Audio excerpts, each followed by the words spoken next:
Welcome to episode 7 of Road Ready. There's a big difference between troubleshooting, diagnostics, and parts replacement.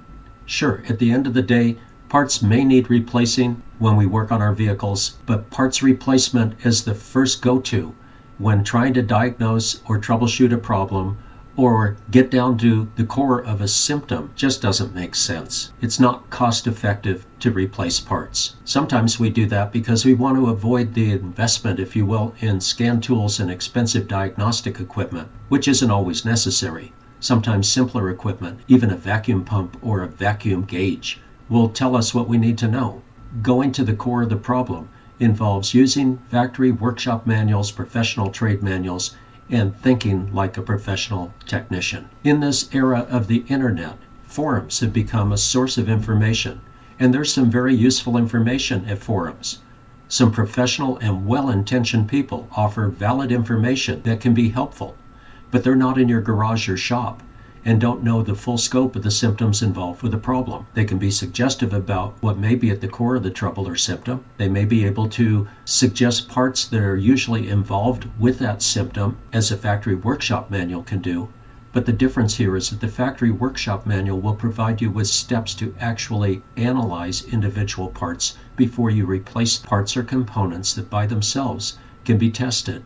The phenomenon of replacing parts assemblies began in the late 1960s as a time saver when the flat rate system and dealership environments were pressed to speed through jobs, get them done more quickly and in more predictable time frames. Diagnostics and troubleshooting, even investing in a scan tool or paying someone else to run a scan, can often be the most cost-effective way to get down to the problem. Symptoms are often general. There may be 6 items involved in a symptom, and I'll give you an example. We recently had an issue with a Jeep 4-liter engine stalling when it came to a stop. First impulse is to suggest that there's something wrong with the idle condition, and so we look to the idle air control, the throttle position sensor, or the map sensor, or an oxygen sensor, or a clogged exhaust system. I could go on and on. If we go to the local motor supply and buy each of those individual parts and replace them, we're not going to discover that the vacuum brake booster or the brake booster check valve is actually the culprit, which was the case. A $4.59 check valve solved the problem. I highly recommend the use of a factory workshop manual. It is important to drill down far enough in the manual to test individual devices before replacing them. I want to know specifically what caused the symptom. If I know what caused the symptom, I can replace that specific part. If I want to be global and replace all the parts that could contribute to that symptom, it could get so costly that I would have been wiser to invest in a scan tool or pay outside labor for a scan that could actually drill down and analyze those individual components and isolate the specific part that's defective. In the case of the brake booster valve being defective, I actually am fortunate enough to have an Autel MS906TS scan tool that enabled me to go through the laundry list of possible causes for an idle stall condition. The scan tool, utilizing the information in real time that the PCM produces, could assess each of the individual parts, including the temperature sensor, including the map sensor, including the idle air control and activating the idle air control in steps. I was able to individually eliminate the parts that were not defective. Those cost savings are what help pay for scan tools. More importantly is the value of becoming a good diagnostician, a good troubleshooter, rather than a parts replacer. And I'll give you another example. The Jeep 4-liter engine has a Denso Alternator, very well engineered and constructed. The alternator also has brushes and a slip ring, however, that over time will wear out. When the alternator on our Jeep 4-liter engine stopped producing electricity, I wanted to take that a step further. I could go online and buy an offshore knockoff alternator.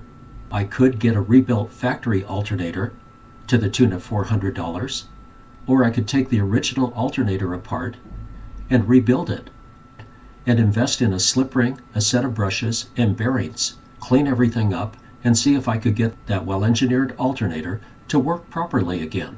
There were steps involved, including soldering and epoxy and things of that sort that needed to be dealt with, but I was willing to take the time on the bench to rebuild a quality alternator and restore it, and that's the operative word, restore it to original good operating condition. My total investment was less than $30. The rest of it was my labor time, which I'm willing to do because it saved me $370 in a rebuilt exchange part.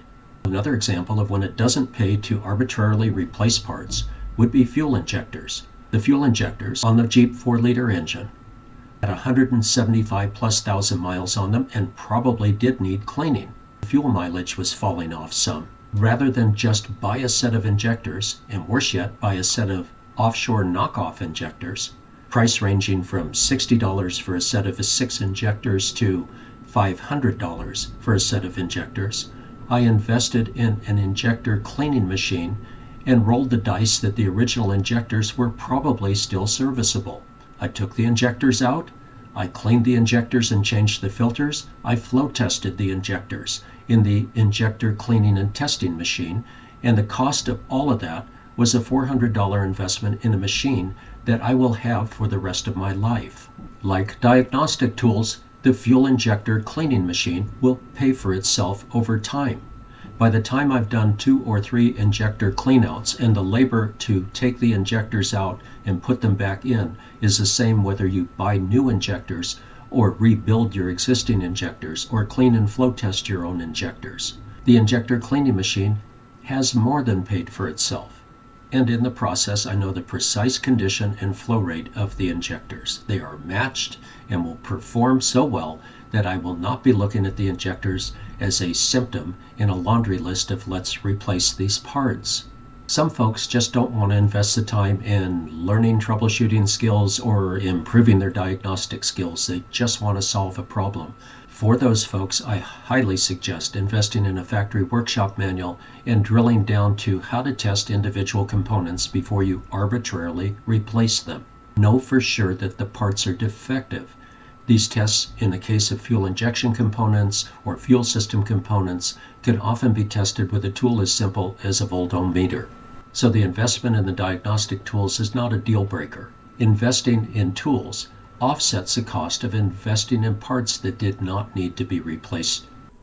One way you can start funding your tools is to do the work yourself. I'll give you an example. During the Great Recession, we had a family member who had a Volkswagen Jetta. A side gear and half shaft became damaged, and in the process, we looked to the dealership to buy a side gear. A differential side gear was not available, and the only way that part could be purchased was with a complete transaxle exchange unit to the tune of $6,500.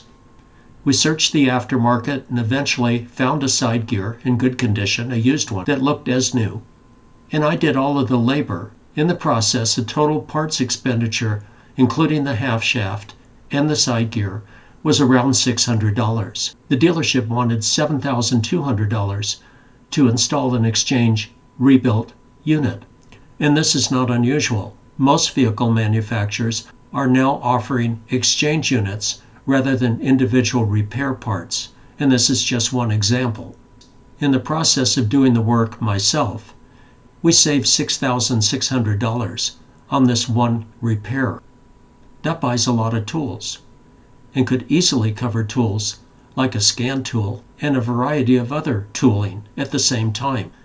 Those tools can enhance your troubleshooting and diagnostic work and pay for themselves quite readily over time. At the time of the Jetta repair, I highly recommended to our family member that if he did not intend to work on the vehicle himself and needed to sublet the work, it may be smart to shy away from European cars. We recently bought a Jetta TDI, a 2003 model with the ALH 1.9-liter turbo diesel engine, and I'm thrilled to have that Volkswagen.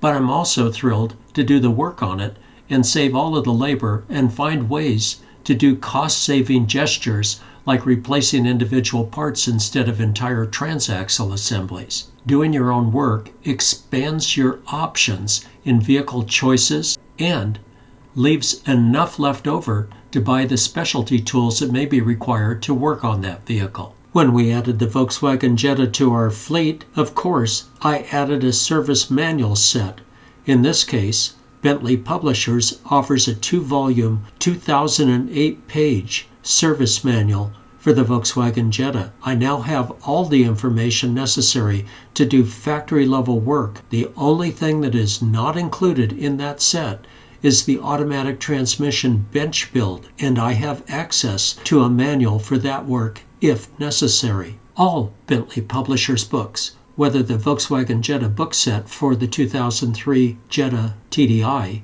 or my 7 books from Bentley Publishers, each is intended to make better informed consumers whether you do the work yourself or sublet work to a shop.